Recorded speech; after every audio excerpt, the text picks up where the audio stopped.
Introduce yourself. अपना तारुफ English में करें. Thanks for providing me the opportunity to introduce myself. My name is Usman. I live in Islamabad. I read in class 4. Playing cricket is my hobby. I will be a doctor in the future. अक्सर दोस्त हमसे पूछते हैं कि introduction, कि अपने तारुफ पे वीडियो बनाएं, कि हम अपना इंट्रोडक्शन, अपना तारुफ इंग्लिश में कैसे करें. इसकी बुनियाद पर आज इसी वीडियो में मैं आपको एक ऐसा आसान रास्ता दिखाऊंगा अपने तारुफ पे, जो बिल्कुल इजी होगा और वो भी 30 सेकंड में और इंग्लिश में हर किसी के सामने. अगर आप चाहते हैं कि अपना तारुफ, अपना इंट्रोडक्शन इंग्लिश में सीखें, इस वीडियो को फिर आखिर तक लाजमी देखें. इंट्रोड्यूस योरसेल्फ, इसका मतलब क्या है? इसका मतलब है कि अपना तारुफ करें. अगर आप किसी को कहे या आपको कोई कहे इंट्रोड्यूस योरसेल्फ, तो इसकी मानी आती है अपना तारुफ करें. इंट्रोड्यूस इसका मतलब है तारुफ और योरसेल्फ अपना, तो इंट्रोड्यूस योरसेल्फ इसकी मानी आती है अपना तारुफ करें. यहाँ पर अभी हम इंट्रोडक्शन का एक एक जुमला लिखेंगे और साथ में उसकी मानी भी लिखेंगे, समझेंगे भी और सही तलफ्फुज पर भी अपने आप को समझाएंगे. सबसे पहले आपने ये समझना है, जब भी आपसे कोई पूछे कि इंट्रोड्यूस योरसेल्फ, अपना तारुफ करें, आप इस तरह मत करें कि सबसे पहले आप अपना नाम ले. ये बहुत कमजोर तरीकाकार है. सबसे पहले आपको चाहिए कि आप उसका शुक्रिया अदा करें जिसने आपको मौका दिया. उसका शुक्रिया किस तरह अदा करेंगे? तो बहुत इजी रास्ता है और इजी तरीका है, इसमें कोई भी मुश्किल नहीं है. सबसे पहले आपने इंट्रोडक्शन के शुरू में ये जुमला कहना है जिस तरह आपने वीडियो के शुरू में सीखा था. Thanks for providing me the opportunity to introduce myself. मुझे अपने तारुफ करने का मौका देने का शुक्रिया. इसके बाद आपने कहना है माई नेम इज डैश, मेरा नाम डैश है. माई नेम इज डैश, मेरा नाम डैश है. ये जो खाली जगह है ना, मैंने डैश का लफ्ज बोला, इसमें जो भी आपका नाम आता है इसमें आप लिख सकते हो. उसके बाद फिर आपने कहना है I live in dash, I live in dash, मैं डैश में रहता हूँ. अभी खाली जगह में जो भी है आप बोल सकते हैं. आप जहां पर भी रहते हो, चाहे इस्लामाबाद हो, पेशावर, तो आप डैश की जगह वहां उस लफ्ज को इस्तेमाल कर सकते हो. डैश को हटाकर उस लफ्ज को इस्तेमाल करें. अगर आपसे कोई सवाल करे या आप किसी से सवाल करते हो तो सवाल किस अंदाज में होना चाहिए? तो सवाल को इस तरह करना होगा वेयर डू यू लिव. इसकी मानी आती है आप कहाँ रहते हैं और इसका जवाब है I live in dash, I live in dash, मैं यहाँ रहता हूँ. जो खाली जगह है उसमें आप बोल सकते हैं. और ये भी याद रखना, अक्सर लोग इस तरह सवाल करते हैं where do you belong to.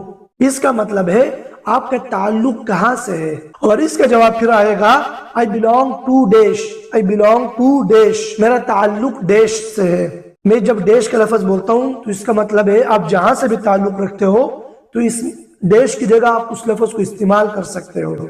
हर किसी का अपना जगह होता है, तो इसलिए मैं डैश का लफ्ज यूज करता हूँ. फिर उसके बाद आपने अपने तालीम के बारे में कहना है कि आप कौन सी क्लास में हो.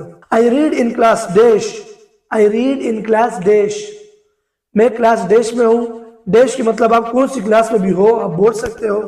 अगर आपने किसी से पूछना हो कि आप कौन से क्लास में हो, तो आपने फिर सवाल इस तरह करना होगा in which class do you read, in which class do you read, आप कौन सी क्लास में पढ़ते हो या आप कौन सी क्लास में हो. इसका जवाब है I read in class dash, I read in class dash, मैं क्लास डैश में हूँ.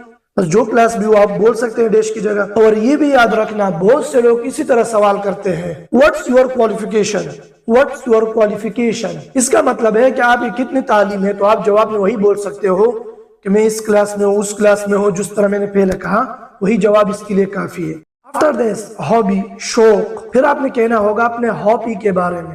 हॉबी कहा जाता है शौक को, यानी आपकी किस चीज के साथ शौक है. किसका शौक क्रिकेट के साथ है, किसका शौक फुटबॉल के साथ है, कौन मोबाइल देखने का शौक रखता है. हर किसी का अपना मुख्तलिफ शौक होता है, हॉबी होती है. और शौक के लिए इंग्लिश में लफ्ज इस्तेमाल होता है हॉबी. मतलब ये है अगर आपने किसी से पूछना हो कि आप किस चीज के साथ शौक रखते हो, आपका शौक किस चीज के साथ है, तो आपने फिर इंग्लिश में सवाल इस तरह करना होगा व्हाट्स योर हॉबी. इसकी मानी आती है आपका किस चीज के साथ शौक है.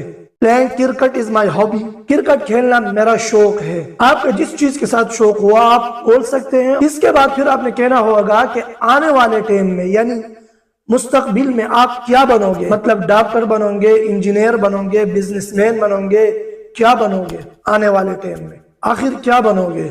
آنے والے ٹائم کے لیے آپ کا کیا سوچ اور فکر ہے. وہ سوچ جو آپ بننا چاہتے ہیں اس کو آپ بول سکتے ہیں. وہ سوچ جو آپ بول سکتے ہیں اس کو آپ نے اس طرح کہنا ہوگا انگلش میں. I will be a dash in the future. میں آنے والے ٹائم میں ڈیش بنوں گا. تو ابھی ڈیش کا مطلب جو بھی ہو، انجینئر، ڈاکٹر، آپ جو بھی بننا چاہتے ہو آپ بول سکتے ہیں. اگر آپ نے کسی سے پوچھنا ہو کہ آنے والے ٹائم میں آپ نے کیا بننا ہے تو پھر آپ نے انگلش میں اس طرح کہنا ہوگا What would you like to be in the future؟ مطلب آپ آنے والے ٹائم میں کیا بنو گے. اس کا جواب اس طرح ہے I will be a dash in the future. میں آنے والے ٹائم میں ڈیش بنوں گا. سوال آپ اس طرح بھی کر سکتے ہو What's your future goal؟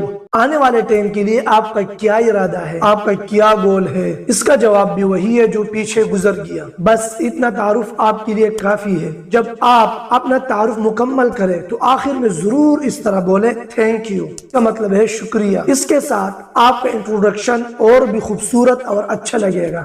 ابھی اس ٹپس میں ہم نے جو جملے سیکھے ہیں اس کو آرام سے ابھی بولیں گے. آرام سے اپنا تعارف کریں گے انگلش میں. سب سے پہلے ہے Thanks for providing me the opportunity to introduce myself. My name is Dash. I live in Dash. I read in class Dash. Playing cricket is my hobby. I will be a Dash in the future. ابھی ہم اپنا تعارف تھوڑا سا تیز کریں گے. Thanks for providing me the opportunity to introduce myself. My name is Dash. I live in Dash. I read in Dash. Playing cricket is my hobby. I will be a Dash in the future. بس یہی تعارف ہے اور یہی introduction ہے. اگر آپ چاہتے ہیں کہ آپ اپنا تعارف بھی تیزی سے سیکھیں اور جلدی سے سیکھیں، آپ کو چاہیے پریکٹس کرے. Practice man perfect. جو پریکٹس کرے گا وہ پرفیکٹ بنے گا. پیارے دیکھنے والوں، اگر آپ کی خواہش ہو کہ کم ٹائم میں ہم روانی کے ساتھ انگلش بولیں پھر ہمارے ساتھ رہے. اگر آپ ہماری ویڈیو فیس بک پر یا ٹک ٹاک پر دیکھ رہے پھر ضرور ہمارے چینل یونیورسٹی آف انگلش کو سبسکرائب کریں، کیونکہ اس چینل پر ہم ایسی ویڈیو اپلوڈ کرتے ہیں جو ہر انگلش سیکھنے والے کے لیے انتہائی ضروری ہے، جیسے گرامر، اہم جملے، 12 ٹینسز، جو آپ کے انگلش کو ایک کم ٹائم میں ایک بہت بڑے لیول تک پہنچا سکتا ہے.